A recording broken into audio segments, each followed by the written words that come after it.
Badger fans, there's a narrative about the Wisconsin Badgers defense that I think needs to go away.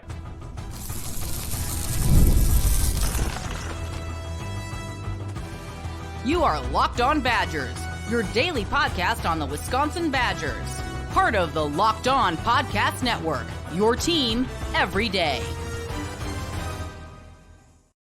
What is going on, Badger fans? Welcome to Locked On Badgers, your team every single day. For all the everydayers who watch every single day, thank you so much. Part of the Locked On Podcast Network, and for everybody who's checking this out, wherever you're finding it, however you're watching it, however you're listening to it, thank you humbly from the bottom of my heart so much for being part of this community. Y'all are incredible. Today's episode is brought to you by Game Time. Download Game Time app, create an account, use code LOCKDOWNCollege for $20 off your first purchase. We're going to talk a little bit about special teams that need to get better today against Penn State, the opportunity to do something Luke Fickell hasn't done yet. But we're going to start with this narrative on the defensive side that I think is getting a little tired. I'm getting kind of sick of it, if I'm being completely honest with you. This idea that the Badgers have only played well because of who they played recently. They gave up 6 points to Purdue, 7 to Rutgers, 3 points to Northwestern. Well, Purdue's averaging 20 points per game. Rutgers is averaging 26.6, and Northwestern's averaging 19. And that's with what Wisconsin did to them, boiled into that mix. So coming into the Wisconsin game, all three of those teams were averaging more than that. So yeah, those offenses are not the 94 49ers. They're not the LSU Tigers under Joe Burrows. You know, they're not elite offenses. They all were doing better against who they're playing than what they did against Wisconsin. So at some point that narrative doesn't work because Wisconsin is doing to those teams better than everyone else is. Like the defense has clearly improved. You look at the pass defense specifically, they're fourth in the conference in completion percentage against. They are fourth in opponent yards per attempt. They're second in the conference in passing opponent completion percentage. Opposing quarterbacks are completing 55% of their passes against this defense. They're fourth in opponent yards per attempt. So they're not allowing a lot of completions, and they're also not allowing teams to go deep very much. And that's before we talk about schedules, yes, the last couple of quarterbacks haven't been very good. They've also played Bama and USC, who are very good. Even with some of those struggles, they have a very good quarterback receiver combo. Wisconsin's defense has just straight been pretty good. And it's not just because they played three teams that aren't very good offensively, because they held all of those teams below what they've been doing all season. They're a pretty good defense at this point. The other big thing here that I think is really interesting with this Wisconsin defense, one of the keys to what this defense does is we're seeing drives at times. We're seeing teams move the ball against Wisconsin. It's happened several times. And then they get into the red zone, and it's like they get stuck on a muddy road, right? And the tires start to spin against this Badgers defense. This Badgers defense is tied for first in the conference in holding opponents when they get into the red zone, not letting them score a touchdown. Okay. Opponents get into the red zone against the Badgers. The Badgers defense bows up, holds them to a 47% rate for touchdowns, which means less than half the time opponents get into the red zone against this Badgers defense, they don't score a touchdown. That's tied for first in the conference. It means this is truly a bend but no break defense. And why is that? It's not just randomness.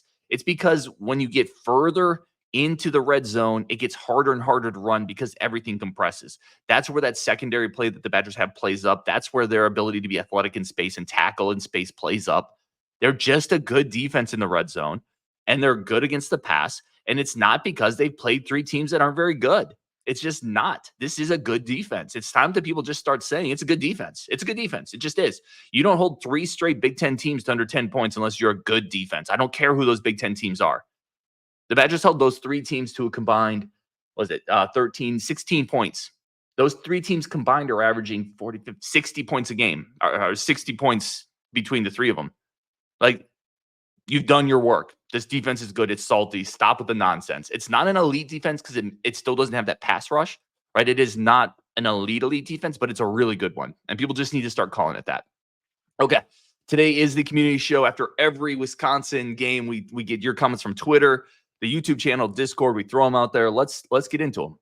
This one, Wisconsin strength coach Braedyn Collins promised the Badgers he would jump into Lake Michigan if they won. He is a man of his word.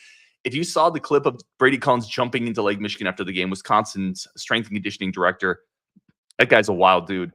He doesn't just get in there like normal people and then pop back out. He's like throwing the water out. He looks like a caveman in there. I'm surprised he didn't come out with a lake sturgeon like across his back. Like, that guy's an animal. That's the type of guy you want in your strength and conditioning program. I absolutely love that dude. The great Chicago Badger says, I'm excited about the Wisconsin Badger football program. And it's not because of hype. It's because of production. This is fun. I'm having fun. Yeah, 100%. This dude nails it, right? Like this is why you're a fan. You're a fan to watch your team progress as the season gets or as the season keeps going, to see your team continue to get better and better. It feels like the coaching has started to lock into what this team can do, and they're playing the players they need to play. It's fun. It's just fun. There's an opportunity against Penn State. We're going to talk about Penn State here in a little bit, but there's a big opportunity this weekend. And a lot of fan bases never get the opportunity to host big opportunities. Like they never get the chance to have a top 5 team come into their house at night and think they have a chance to win. And this weekend is going to be so freaking lit. And Chicago Badger nails it. It's because we're having fun. It's because the production's there. It's not because of hype. It's not because of falsehoods. It's because we're seeing results on the field. I love that one. Nick Osen says, last time Wisconsin allowed just 1 touchdown over 3 games, 2015. Almost 10 years ago. Again, just call it what it is, Badger fans. Call it what it is. This defense is really solid right now. They haven't allowed a touchdown allowed 1 touchdown in the last 3 games. Great stretch for this defense. Now you're going to give up points against Penn State, right? Let's call it what it is. Don't come back in a week later if Penn State scores 25 and be like, oh, the defense is over. Penn State's a real team. Their tight end Warren is an absolute stud. They have a couple running backs. Drew Allar is a good quarterback. They have some weapons. Julian Fleming on the outside, the Ohio State transfer. They have other guys. Like, it's a real team. But this defense is also good, and it's going to give Wisconsin a puncher's chance in that game 100%. A lad says the offense left points on the field. Can't do that next week. Agreed. 100% agreed. Missed field goals, turnovers. You have to convert when you get into the red zone. You shouldn't be having to take those field goal opportunities. I do think this is a game. I don't know if specifically this is what a lad is talking about, and thank you for the comment. But you're going to have to be more aggressive as a coaching staff as well.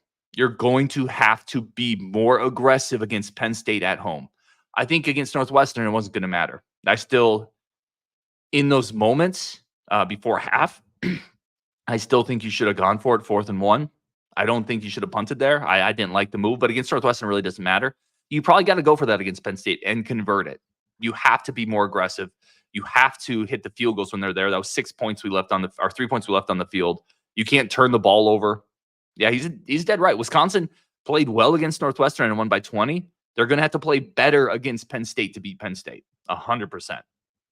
C. Fissel says, Tawee between the tackles. He knows how to cut off the offensive line. Dupree is more effective in the flat to use his elusiveness in space. I wish we would see more of an effort to get Dupree on the edges, whether that's tosses, sweeps, maybe some option, although I don't really love running option with Braedyn Locke, receiver screen, jet sweep, whatever it is. Maybe some counter plays where you kind of get the action going to the middle and then try to bounce it back on the outside with a pulling lineman or tight end. I want to see him more in space because you saw the explosiveness and the burst. That swing pass to him, it's like an easy 9 yards because he accelerates so quickly. He has great hands. I don't think he's great between the tackles right now. I don't know if that's the optimal way to use him.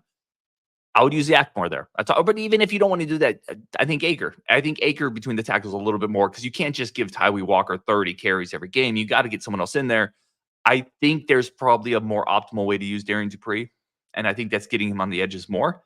But I do kind of agree with you there, Fissel. Well, Key Janicki, Gophers are the worst. Yeah, I don't even know what this comment was in reference to, if it was something I said or if it's just like a general natural truth in the world and in the universe and the solar system and the galaxy. But yeah, the Gophers are the worst. Those did suck. I agree, Keith. Thank you for the comment. All right, we're going to take a quick break here. We're going to come back on Locked On Badgers, and we're going to talk about Luke Fickell having the opportunity to do something that he hasn't done yet as a Wisconsin coach against Penn State. That's coming up next on Locked On Badgers. First, I want to take a quick second and talk about our great sponsor of the show over at Zybotics. Zybotics pre-alcohol drink is the world's first genetically engineered probiotic. It was invented by PhD scientists to tackle rough mornings after drinking. Here's how it works. When you drink, alcohol gets converted into a toxic byproduct in the gut. It's this byproduct, not dehydration, that's to blame for your rough next day. Pre-alcohol produces an enzyme to break this byproduct down. Just remember to make Zybotics your first drink of the night. Drink responsibly, and you'll feel your best tomorrow. Listen, sometimes sometimes you want to pre-plan things out, right? It just makes sense. So here's how you do it. You drink pre-alcohol for best results. Make pre-alcohol your first drink of the night. Step 2, drink responsibly. Go out and still have fun, but drink responsibly. Pace yourself, hydrate, get a good night's sleep. Step 3, enjoy tomorrow. Wake up feeling refreshed, ready to take on the day. Go to zbotics.com/lockedoncollege to learn more. Get 15% off your first order when you use Locked On College at checkout. Zybotics is backed by 100% money back guarantee. So if you're unsatisfied for any reason, they'll refund your money, no questions asked. Remember to head to zybotics.com/lockedoncollege. Just go to Locked On College at checkout for 15% off. All right. Let's jump back into this. Let's talk about the opportunity that Luke Fickell has this weekend, doing something that he hasn't been able to do yet. It's a signature win. It's a signature win at Wisconsin, the type of thing that goes at the top of a resume, the type of thing that 30 years from now, when all of us Locked On Badgers community members, by the way, we need a community name. Should it just be LOB, LOB? I don't know, because it's not even anything more than when I refer to the community, I just need an easier way to do it. So let's brainstorm there, guys. But 30 years from now, when the LOB community is gathered around a campfire on a beach somewhere, we're cracking beers, we're talking about the glory days of Luke Fickell, we want to point to that first signature win. It was like that moment. It was that game that was his first time in Wisconsin where he planted the flag at midfield and said we can beat the best teams on the schedule. And last year, he had an opportunity against Ohio State at home, close game. We didn't get it done. You could argue if LSU in a bowl game would have been a signature moment or not. I don't think it would have been, even if they had won. Jaden Daniels wasn't playing. That was a weird game. I don't think that would have been one. Iowa last year wasn't a signature moment type of opportunity because it wasn't a good Iowa team. This year he's had an opportunity against Alabama. Didn't work. Against USC. Didn't work. He's got Penn State and Oregon coming up. I think those are your last two opportunities for a signature win. Maybe at Iowa this year, Iowa's better and it's going to be in Kinnick. But it's these type of games that you can't go winless in, right? You cannot, if you're Luke Fickell and you're brought in here to build this program, and it doesn't mean you have to get it this year, but at some point you got to get it. And it would be great if it was this year. And I think Penn State's the one to do it because Oregon's going to be a much tougher battle. Between these two games, Penn State is not at Oregon's level. Oregon has a better quarterback play. They have more speed on the outside. They have a better defensive line. Oregon's the better team. Absolutely. This is your opportunity, I think, this year to get that signature win. And it's one I've been predicting. I at the beginning of the year, I said, I think we can take Penn State. I think that's the big team that we take down this year. I still kind of think that's your best opportunity. I really do. So it's going to be lit this weekend. I talked about it previously a little in the last segment. Madison, Wisconsin. You're 5-2. You get to host a night game. It's Halloween weekend. This is going to be such an electric environment. And if that game is jumping heading into the third, fourth quarter, Camp Randall is going to be absolutely wild. What a great opportunity and a great moment for this program. Luke Fickell, these players, the fans, and then imagine what that starts to do, right? If you do trip up Penn State this weekend, that's a national scale game. It's going to be front page sports news. It's going to reverberate around the conference. Recruits will take notice. NIL will take notice. Donors will take notice. The excitement keeps building. And then you won 4 in a row. And now you've really got momentum towards the back half of the season. You beat Penn State and you basically locked up the fact you're going to get to a bowl game. You're probably going to get to 7-8 wins. You're going to keep those streaks alive, and you're going to have so much momentum going into next year with 2 really good recruiting classes back to back. It is an enormous weekend. Absolutely enormous. All right, let's keep going on some of these comments here. Downstream says, after rewatching the game, Pauling needs to sit the bench, continues to drop passes and hinder the offense. Also hate to see Lucas probably out for the big game next weekend. Let's start with the last one there. Hopefully Lucas can play this weekend, because he is the type of athlete you need in the big games. He's been coming on stronger and stronger, playing more and more. He's a total stud. Xavier Lucas is a total guy, so hopefully he can play this weekend. I don't think Pauling needs to sit the bench. I really don't. And I think you saw in the second half where he caught that slant that kind of crossing drag route across the middle of the field in the red zone, and you saw the explosiveness. Will Pauling's really good. And I know he's been in a bit of a slump, but you don't bench your number 3 hitter because he's hitting 200 in the first half of the season, because you trust the guy in the baseball card. That's an old baseball saying. Essentially, guys are going to eventually get back to their level, play up to the standard that they have. Will Pauling was a 74-catch guy last year. I still think you see the flashes of who he is. It hasn't been great this year for him, I agree, but I don't think you bench him. Because, hey, like, let's start with the obvious. This is not a receiving core that has 3 first-rounders behind Will Pauling. Tretch Kahuna has had some issues this year as well, getting open, possibly with the route tree. Behind him, you have Kyneberry Johnson in the slot. That's a true freshman. That's pretty slight. Like Will Pauling has to be a big part of this offense for it to be at its optimal level. So I would disagree with that, but I do understand downstream where you're coming from. He has not been as good as he was last year. He has not been as consistent as he was last year, but he's still a major weapon. This one says, come on, responding to me, by the way. Yak is perfect in the role he's in. He's not like Tretch a receiver. Tretch absolutely needs at least 4 to 6 touches per game. Hey, I agree on that point. Yak is good, but in my opinion, he's not running back 1 or even running back 2 material. He's like a good tight end. Listen, that maybe I struggle though with the idea that how would you know that? How do you know he's not running back 2 material when everything you're seeing on the field when he gets opportunities to touch the ball indicate that he's a pretty damn good running back? He's like a good tight end. I mean, first of all, that's kind of like a compliment because good tight ends are super valuable. I don't even think that's a dig. I would take another good tight end on this roster. I don't think he's perfect for the role he's in. I think he could definitely use 3 or 4 more reps. Absolutely, in my opinion. But I do agree with you. Tretch is a guy that needs at a minimum a couple touches a game. For some reason, it seems very difficult to give him the ball. That's a little frustrating to me. I don't fully understand that one. Billy Bob says Texas lost because their O-line sucked. Wisconsin's offense line has to be great against Penn State to win. Agree completely, Billy Bob. Varsity Blues reference there possibly with the offensive line as well. I don't know. I think here's the thing. I would take that even a step further. I would zoom out. I would get the 30,000-foot view of this thing, of this program of college football and say anytime Wisconsin plays an elite team, a really good team, whatever you consider Penn State, anytime they do that, Wisconsin's offensive line has to be one of the best units on the field if Wisconsin's going to win. Because I don't think Wisconsin is ever going to go 1-for-1 on the outside at the elite edge spots with the Penn State and Oregon, a USC, a Texas, and Ohio State. I think we can excuse me. I think we can get better there. But those elite schools, quote unquote elite schools, are always going to probably recruit a little better on the edges. Wisconsin can get closer 100%. And I think we're proving that, right? I think we've proven that with some of the guys we brought in at cornerback, at receiver, at running back. But the offensive line for Wisconsin has to dominate in these games, and dominate in the sense of they have to be one of the most physical, mauling, best units on the field. And if they do that, they can beat Penn State consistently. I truly believe that. So I think this point is dead on. Wisconsin's offensive line has to be great against Penn State to win. I agree. And I think they can be. I think we've seen this offensive line gel. I feel like every show now, Coach Blazek is a dude. What a good hire that was. This offensive line is really good. They're physical. They're a veteran unit. They are going to be so fired up for this game at home at night against that team. Let's go. Let's get it on. I agree completely. This is from Les. Haha, you guys beat Purdue, Rutgers, and Northwestern. Oh, and you got killed by 3 and 4 USC. Penn State isn't USC, by the way. You guys are funny. I'm guessing this is a Penn State fan. Could always be a Minnesota fan in sheep's clothing. Yeah, listen, it's always funny to me when I started off the show with the narrative of Wisconsin Badgers defense being discounted because of who they played recently, right? I think this is a similar type of sentiment. Oh, you beat X, Y, and Z. Those guys don't matter. Well, here's the thing. You can't get to this team on the schedule until you play the 3 games in front of it, right? Wisconsin was 2-2, coming off back-to-back deflating losses, losing their starting quarterback. At that point in time, they had 3 games to get right before Penn State. And what they do, they got right. That's all they could do. You can only play the teams in front of you.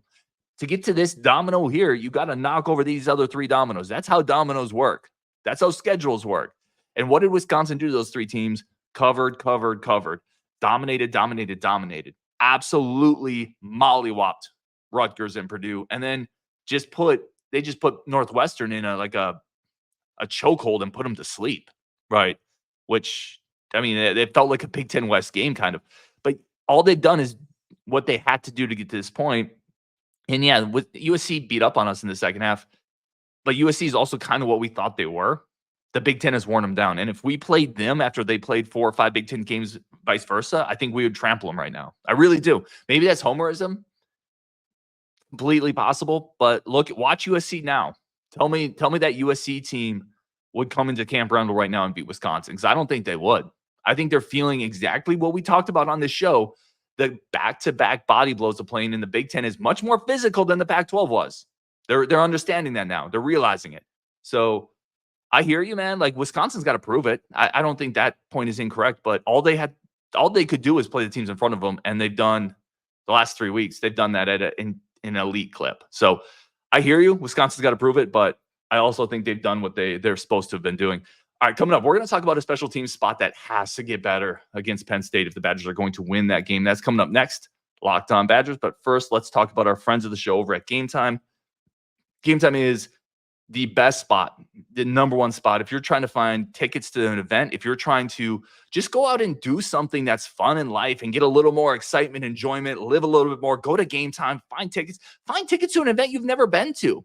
Like go out, go watch some opera, go to the ballet, go to a monster truck rally, go to the Northern Pike Ice Fishing Championships. I don't know if you can get those tickets on Game Time, but if you can, you get better prices there. But go do something fun and different in life and use Game Time as your vehicle to get you there. Great tickets, great inventory, great prices, flash deals. You don't have to worry about logistics. You can buy tickets on your way to the event and get pictures of the seats while you sit down to know exactly what it's going to look like, know what the sightlines are going to look like, know how far you are away from the aisles and how close you are going to be to Tawee Walker, powering it against Penn State. Whatever it is, find those tickets over at Game Time. Download the Game Time app today. Use code LOCKEDON for $20 off. Snag the tickets without the stress with Game Time. Download the app, create an account. Use code LOCKEDONCollege for $20 off your first purchase. Terms do apply. Again, create an account, redeem code LOCKEDONCollege for $20 off. Okay, let's keep going here. Let's talk special teams for a second. Special teams is interesting to me because Atticus Bertrams, and we have a comment in here as well. This one was from the Discord. Brian Shetty. Love Bertrams. Yeah, that dude has been so nails this year. The best punter since Brad Nortman. I mean, I'm struggling to think of other like elite Vitali. Obviously Vitali, Brad Nortman. I'm trying to think of other elite Badger punters. I'm sure someone's going to throw one in the comments that I'm splanking on, but he has been so good this year. Flipping field position, consistency. Consistency is what you want in special teams. This is what I'm going to hit on next. The field goal kicking unit, man. Vaco's it has got to get better because now we're getting into the meat grinder of the schedule. We're getting into the teams that are going to be 28-24 type games, 34-31 type games. You got to nail field goals, man. You cannot leave points on the field. Wisconsin is 14th in the conference in field goal percentage. They're hitting at 60% of their field goal attempts. That's not good enough. And I think Vagos can be a guy. I think he has a leg. He has enough power to drive the ball. We've seen some long kicks, but it's been too inconsistent. It's exactly what I talked about with Bertrams. You have to be consistent if you're going to win big games. It's got to get better. The field goal kicking has got to get better with Oregon coming up, Penn State, Iowa, Minnesota, Nebraska. It's got to get better. And right now I was asking my buddy, if Wisconsin was driving and they're at the 34-yard line lining up for a 50-yard kick or something with the game in the line, how confident are you? If they're on the 28-yard line, how confident are you? As a Badger fan, I don't know. I want to be more confident, but I don't know if the numbers back it up. So that's a spot that has to get better. Let's bang on some more of these comments again. Appreciate every single person for typing in comments, whether it's on Twitter, the YouTube show, Discord. Appreciate all of you so much. This is from Bryce Tolfree. By the way, AJ Blazik, best coaching decision that Fickell has made. Do you remember how frustrated we were about the O-line last year? He has turned it around. Bryce, my guy, good friend of the show.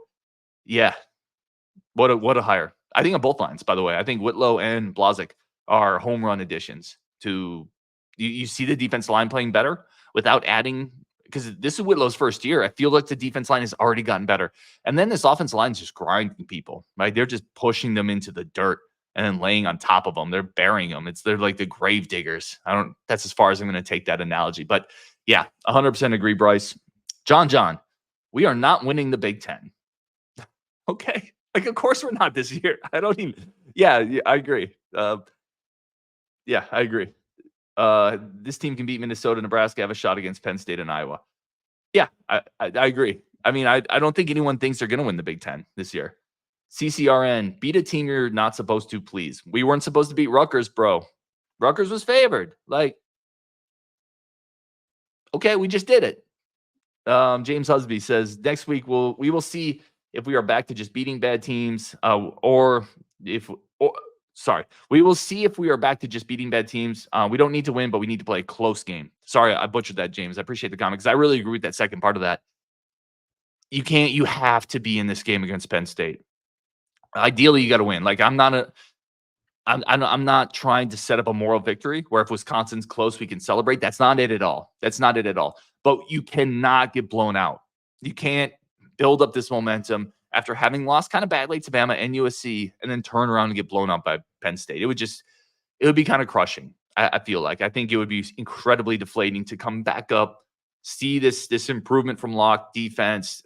We're finding our identity. And then if you were to lose like 31-10 to Penn State at home under the lights in Camp Randall, yeah, I agree with you there. I don't necessarily think you have to beat them. This has to be a good game. You have to look good.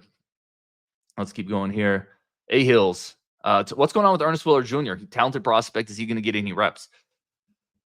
Still just a freshman. I've said this repeatedly, and I think it's true. And listen, I'm guilty of this too. I think the transfer portal era has sped up our expectation timeline for players. He's still just a true freshman. I think there's a huge future for him. I really, really do. In the offseason, I had talked to somebody on staff. They said they really, really liked him. And it just hasn't fully came together. I wouldn't get too worried about it. I know people want him to play right away because of his recruiting ranking, body size. I think there's still time there. I don't think he's going to get any reps this year, probably, barring injury. But that bowl practice, that's going to be a great moment and great times for people like Ernest Willor Jr., young players with talent. They'll get a lot of reps there going to next year. And let's see where he's at next year. It is a good question, though, and I appreciate it. Badger 00, this from the Discord. Wanted to come into the Penn State game thinking we at least have a chance to win, and we do. All I could have asked for these last 3 games. That's it right there. That's the mentality, man. You couldn't have asked for anything better these last 3 games, and now you go into Penn State feeling like this team has momentum. This team has figured some things out, and as a fan, you can go into this weekend believing. It's going to be a hard game. Like, I don't know if we're going to win this game. I'm not going to make my prediction right now because I have a while this week to think about it, but this is going to be a tough game, but I think we can beat them. I think we can beat Penn State. This is, 3 in a row, complete domination from JB. This is from Terry S. Running backs are hard runners, gives great effort. Big picture, the offensive line is very suspect against good teams. The offense is doomed. Wow. I don't think the offensive line is suspect. I do think where I will kind of agree with you, Terry, is I think other parts of the offense are potentially suspect against really good teams. I'm still a little worried that we're going to struggle to get separation against better athletes at corner. And if that happens and we can't consistently run the ball, Braedyn Locke, I don't think is at the point in his career where he can take over a game by himself. I think that's where you can see the offense struggle. I don't think it'll be the offensive line that lets his team down.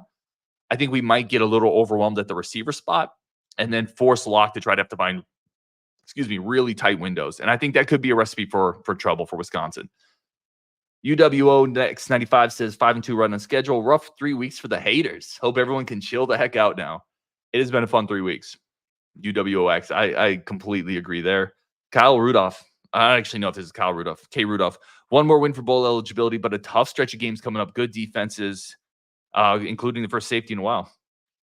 The bowl eligibility thing gets laughed at a little bit because the bar is relatively low for it, but it is so important. Not only do you have that 22-year bowl streak, but bowl eligibility gives this team and these young players multiple weeks of extra practice. That's really the key. You want this team and those young players to get as many reps, as many practice points, as many opportunities to develop and evolve as possible. And that's where those bowl reps come in. That's why that's so important.